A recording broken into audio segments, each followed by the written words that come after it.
Hello everyone, welcome back to Kaizen classes. इस video में हम यूपी आरओ एआरओ जिसकी परीक्षा कल 27 जुलाई 2025 को होने वाली है, उसके संबंध में यहाँ कुछ ज़रूरी बातें करने वाले हैं। जो भी अभ्यर्थी आरओ एआरओ की परीक्षा में अपीयर होने जा रहे हैं वो इस वीडियो को अंत तक देखेंगे और जो ज़रूरी बातें हैं उनको दिमाग में ध्यान में रखते हुए अपना पेपर देने जाएंगे। क्योंकि कुछ छोटी बातें कई बार ऐसी हो जाती हैं, कुछ ज़रूरी बातें कई बार ऐसी होती हैं कि जिनको हम स्किप कर जाते हैं या इग्नोर कर देते हैं और वो बाद में एक बड़ी समस्या बन के हमारे सामने आती है।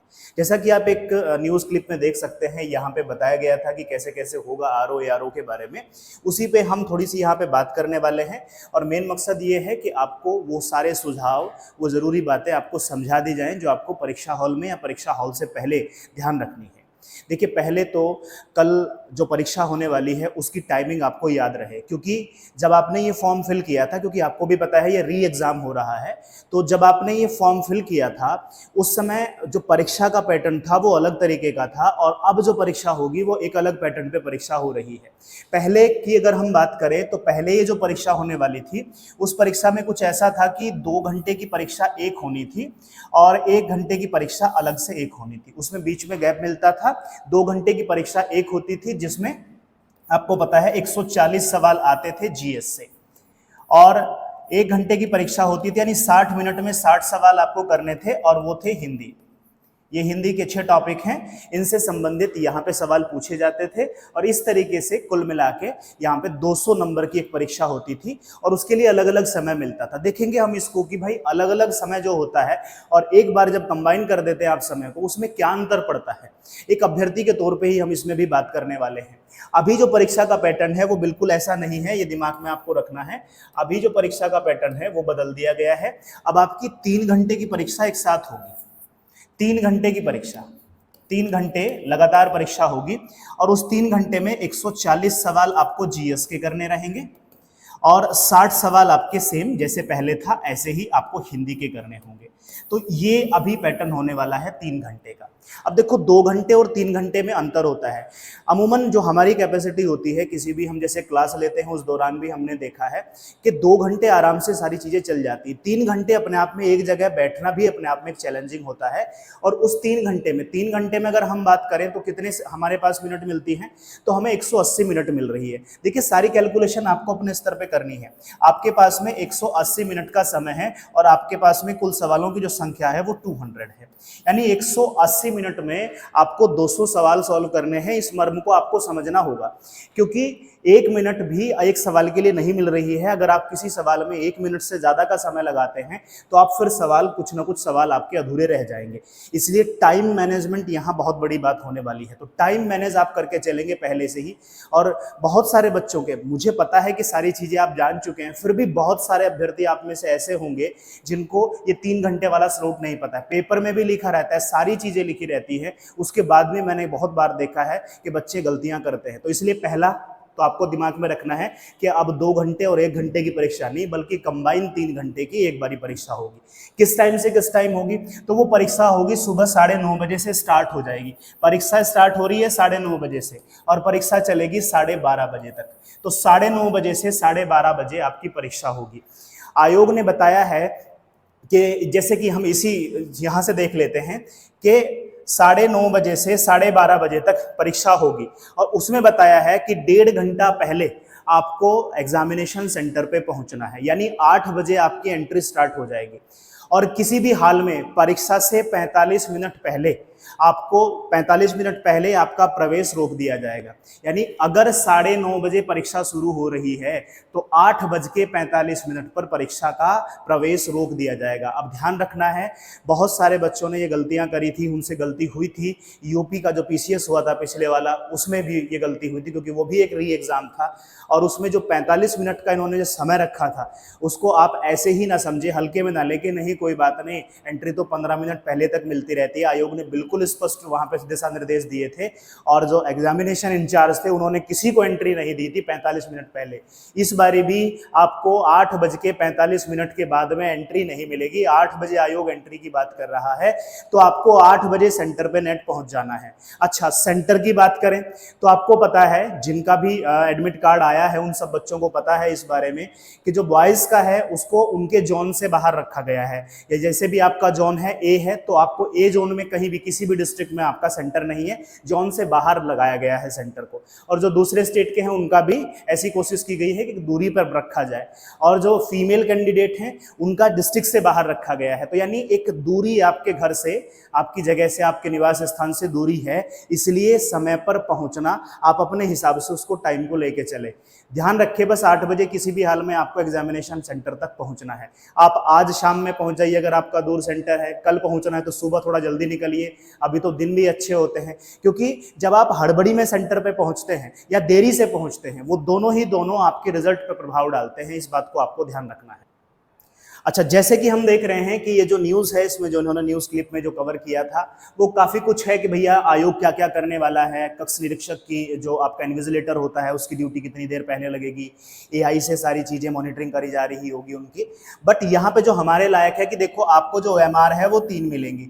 OMR का ही झंझट है, जैसे कि हुआ कल एक न्यूज़ कवर करी थी, आयोग की तरफ से एक नोटिस आया, उसमें भी कुछ बच्चों ने OMR सबमिट नहीं कराई। रीज़न चाहे जो भी रहा हो, आपको यहाँ ध्यान रखना है, जो बच्चे यूपी आरओ देने जा रहे हैं वो बच्चे ध्यान देंगे, आपको भी जो OMR मिलेंगी उसमें 3 आपकी प्रतियां होंगी, यानी 3 उसमें आपको पेपर मिलने वाले हैं।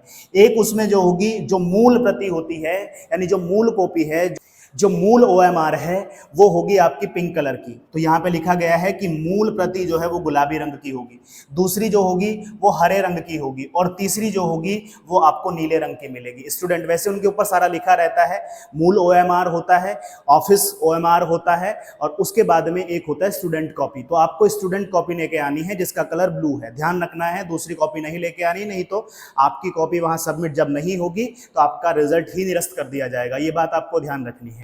अच्छा, बबल भरते हुए ध्यान रखिए, मैंने पहले भी बताया है, आपको फिर से बताता हूं कि जो पेन है वो आपको मोटी निब का लेके जाना है।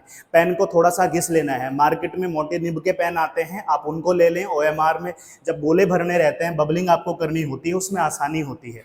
अच्छा, जब आप पेपर को सॉल्व करें, क्योंकि अब 200 के 200 सवाल आपको एक साथ मिलने वाले हैं, तो आपका जो सेक्शन अच्छा हो आप उससे शुरुआत कर सकते हैं। ऐसा कोई रूल नहीं है कि आपको GS से ही करना है, क्योंकि कंपैरेटिवली GS हार्ड होता है, ये आपको भी पता है। अगर आपको लगता है कि मैं हिंदी में बहुत कंफर्टेबल हूँ, तो शुरुआत में आप कंफर्टेबल वाले सेक्शन को कर लीजिए। सबसे पहले उन सवालों को सॉल्व करने का प्रयास करिए जिसमें आप 100% श्योर हैं कि ये मुझे आता है, और जैसे ही 200 में से जितने भी वो सवाल, पहले सवाल से लेकर के अंत तक 200वें सवाल तक आप गो थ्रू हो जाइए, और उसमें उन सवालों को मार्क कर दीजिए, टिक कर लीजिए जो सवाल आपको एकदम आते हैं कि ये तो मैं 100% श्योर हूँ, इसका आंसर तो यही होने वाला है। 200 में से अगर आपके 50, 60, 70 जो भी निकलते हैं, XYZ जो भी आपका नंबर उसमें आता है कि इतने सवाल मैंने सॉल्व कर लिए, उनको तुरंत से आप OMR में बबल कर लेंगे, किसी बात की देरी ना करते हुए तुरंत से आप उनको बबलिंग कर लेंगे, क्योंकि इससे ये हो जाएगा कि कम से कम 60-70 सवाल जो भी आपके अभी बने हैं फर्स्ट रीडिंग में, वो आपके पक्के हो गए कि हाँ इनके मार्क्स तो मुझे मिलने ही मिलने हैं। उसके बाद में आप सेकंड रीडिंग लेंगे, और उस सेकंड रीडिंग में आप देखेंगे कि 50-50 में आप किसके साथ में श्योर हैं, क्योंकि GS के सेक्शन में पहले की तरह जो पहला पेपर हुआ था, या इससे पहले भी जो RO की हिस्ट्री रही है, अगर हम उसमें भी देखें तो सवालों का नेचर PCS से भी थोड़ा सा अलग आता है। कह सकते हैं कि ऊट पटांग जैसे सवाल उसमें कई बार आपको देखने को मिलते हैं। उससे बचने के लिए आपको 50-50 वाले ऑप्शंस को नहीं छोड़ना है। जिस सवाल में 4 ऑप्शन में से 2 ऑप्शन आप एलिमिनेट कर सकें कि ये ऑप्शन तो नहीं ही होंगे, पर इसमें और इसमें, इन 2 ऑप्शंस में मैं कंफ्यूज हूं, ऐसे सवालों को आप छोड़ के नहीं आएंगे।